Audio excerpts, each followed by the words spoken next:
In the universal dance, a merging of elements, vibrations, sensations.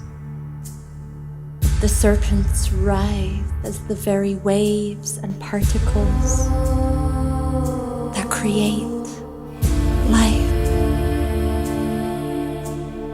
Sensuous wisdom birthed from the very hands that caress the human experience, to rise and resurrect like the sap, to stand for the innocent and surrender into the all, uplifting the heart with the breath of forgiveness, to become light of heart, as light as a feather,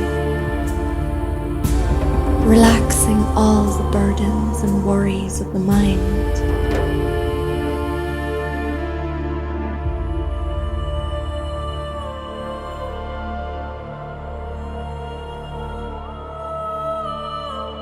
And to melt into the oceans and tides of life, to be worthy,